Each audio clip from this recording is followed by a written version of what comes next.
Well, Ange, what's the mood inside in the club with the players after such a disappointing start to the season? Oh, as you'd expect, pretty determined to rectify things, and as I said all week, I guess the key thing to anything like that is your response to it. So we've got a training session today, and trained pretty hard this week, and hopefully get the right response tomorrow.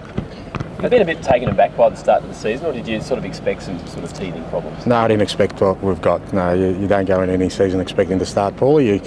You want to start well, and but it is what it is. We obviously are in a transition stage, and you sometimes can't plan everything in life the way you want to, but you've got to deal with what's before you, and it's been a disappointing start, no hiding from that, and as I said, it's up to us to rectify those things, and our response tomorrow night will be important.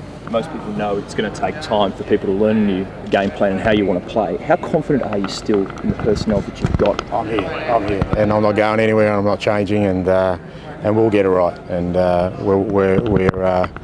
we're certainly after 2 games not going to throw away everything we've worked pretty hard on, and we're pretty determined as a football club to get it right, and we will do it. So that said, has the reaction to the start sort of been blown out of proportion a little bit? Like, it's only been 2 games and you've still got 25 to go? No, not really.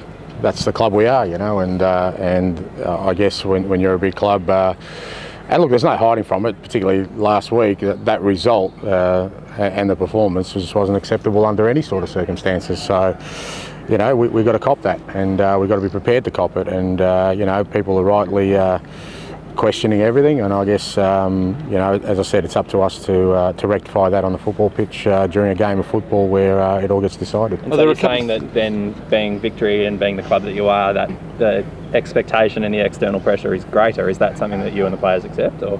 You have to accept it, yeah. I mean, that's as I said, and that's not necessarily a bad thing.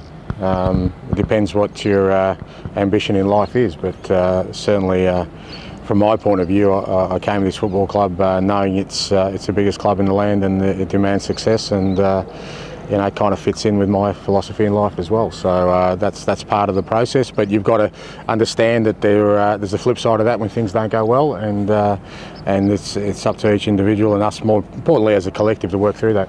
And there are a couple of things you've been able to put your finger on as to what isn't going right at the moment?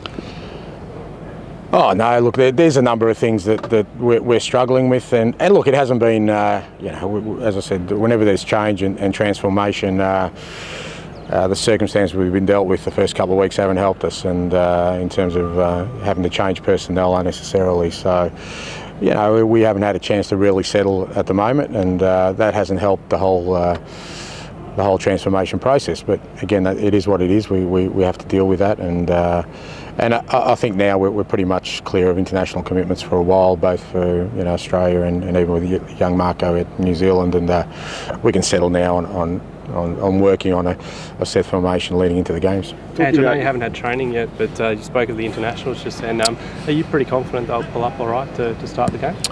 They'll start, yeah, and they'll be fine. They're both here.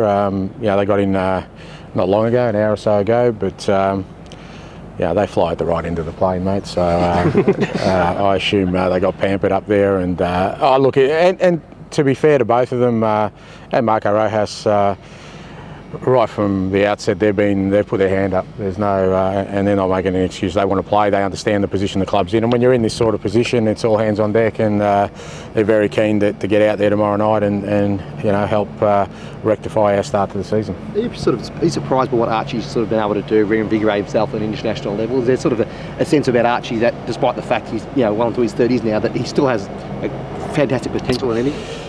No, it doesn't surprise me. Like, I haven't seen anything that even last year, even though he struggled more for goals, and like I said, there was a number of times he hit the post last year. He struggled more for goals than actual performance. But if I were Archie, I'd stop talking about age, because I reckon if we eliminated that from the process, no one would say he's old. I mean, again, it's not so much about the age, it's how you move, and he's not moving like a person of his age should. So if that's the case, well, that shouldn't really be a factor, yeah? Is that a personality thing with Archie? Or is it the fact that perhaps, he's played fewer games over the past few years because of fewer games in the A-League? Guys of his age have generally played 40, 50 games a year, and he's only been playing sort of 20 to 30. Does that make a difference, do you think? Or? No, maybe. I mean, you know, he may just be a freak of nature. You know, it's either way. I wouldn't be questioning it. Like I said, I reckon age becomes irrelevant if people move like he does, and there are always exceptions to the rule. And you know, I haven't seen anything in Archie that suggests to me he's slowing down. What's your sense of what Adelaide might bring to the table tomorrow? Look, they're a real solid outfit. You look at their first 2 games, and they're very settled as well. You know, they've had their Champions League campaign. They haven't really had a lot of changes from last year. They've brought in a couple of foreigners, but they're really a strong, settled team. Defensively, very tight, and they'll make it hard for us tomorrow night. I expect it to be a pretty tense, compact game, and you know, we're the home team. We need to win, so it'll be up to us to try and open them up. Geronimo's going to be a huge threat, isn't he?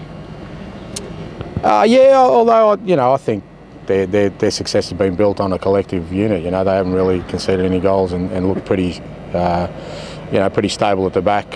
So I don't think it's so much, when I look at Adelaide's team, I don't think it's so much about the individuals. I think Dario Vidicic is a good player, but I look more at, I think they're a really strong collective unit. I was going to say, how did you approach the start of the week? Was it sort of some home truths told, or was it more about sort of positive reinforcement this week?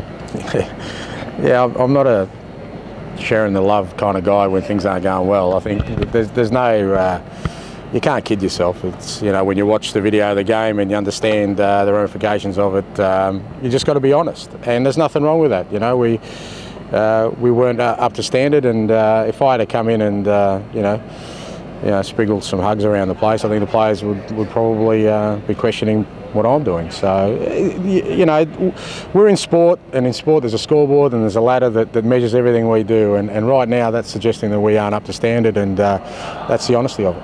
What number of changes are you pondering this weekend? Yeah, well, I mean, again, that's a difficult one for us at the moment. I mean, we've got 3. We've got a couple of injuries. Well, we've got 3 injuries from last week. Young Andrew Naboo actually, you know, did a little bit of a groin last week in the first couple of minutes, and he'll be out for a couple of weeks. Pastalevski's out for a couple of weeks, and Danny Allsop's got a little bit of a hammy. So 3 out. We've got 3 coming in.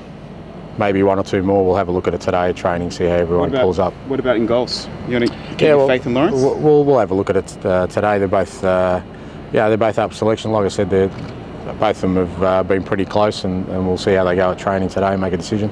Does Kando offer a little bit more experience, so in terms of leading the rest of the defence too?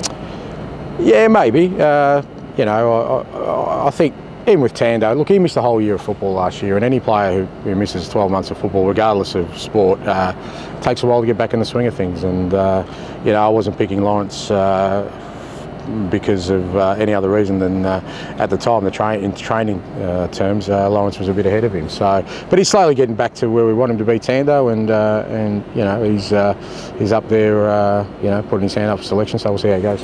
Thanks, guys.